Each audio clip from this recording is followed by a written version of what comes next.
রাজ্যে শিক্ষক নিয়োগের দাবিতে ফের রাজপথে নামলেন টেট উত্তীর্ণ বেকার যুবক যুবতীরা।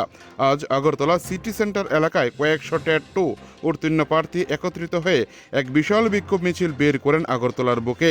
তাদের প্রধান দাবি, উত্তীর্ণ সকল প্রার্থীকে অবিলম্বে একসাথে নিয়োগপত্র প্রদান করতে হবে। শহর পরিক্রমা শেষে বিক্ষোভকারীরা তাদের পূর্ব ঘোষিত কর্মসূচি অনুযায়ী বিজেপি শাসিত রাজ্যের অর্থমন্ত্রী প্রণজিৎ সিংহ রায়ের আগরতলা প্যারাডাইস চৌমুহনীস্থিত সরকারি বাসভবনের সামনে জড়ো হন। সেখানে তারা অর্থমন্ত্রী বাসভবন ঘেরাও করে তীব্র বিক্ষোভ প্রদর্শন করতে থাকেন। বিক্ষোভকারীদের অভিযোগ, দীর্ঘদিন ধরে পরীক্ষায় উত্তীর্ণ হয়েও তারা নিয়োগের অপেক্ষায় বসে আছেন। সরকার পক্ষ থেকে বারবার আশ্বাস দেওয়া হলেও বাস্তবে কোনো কার্যকর পদক্ষেপ দেখা যাচ্ছে না। অবিলম্বে তাদের ভবিষ্যৎ অনিশ্চিত হয়ে পড়ছে। পরিস্থিতি নিয়ন্ত্রণে আনতে অর্থমন্ত্রীর বাসভবন এলাকায় মোতায়েন করা হয়েছিল বিশাল পুলিশ বাহিনী ও টিএসআর।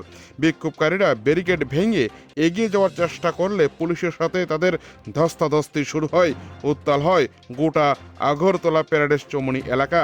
শেষে পুলিশ আন্দোলনকারীদের আটক করে প্রিজন ভ্যানে তুলে নেয়।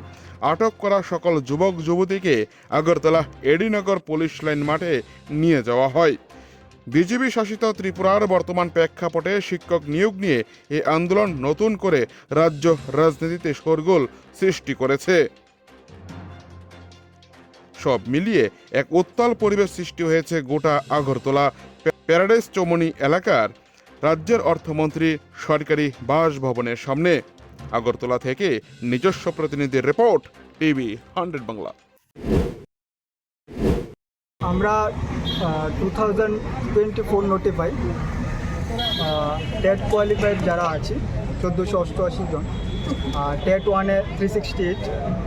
আমরা আজকে মাননীয় অর্থমন্ত্রী স্যার প্রণজিৎ সিংহ স্যারের সাথে দেখা করতে এসেছি। তার জন্য আমরা আপনাদের প্রিন্ট মিডিয়ার সাক্ষী আছেন, আমাদের সাথে সহযোদ্ধা রূপে রয়েছেন, যে আমরা অনেক দিন নাগাদ সেই আন্দোলন ডেপুটেশনের মাধ্যমে কোনো প্রতিক্রিয়া চাইছি যে আমাদেরকে নিয়োগ কবে হবে।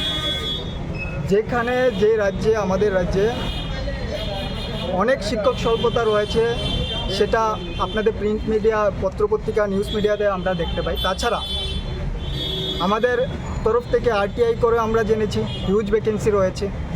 তাছাড়া যখন গত অ্যাসেম্বলি সেশনে যখন ভ্যাকেন্সি সম্পর্কে জিজ্ঞাসা করা হয়, কোশ্চেন করা হয় মাননীয় শিক্ষামন্ত্রীকে, তখন দেখা যায় 6900-র উপরে পোস্ট রয়েছে।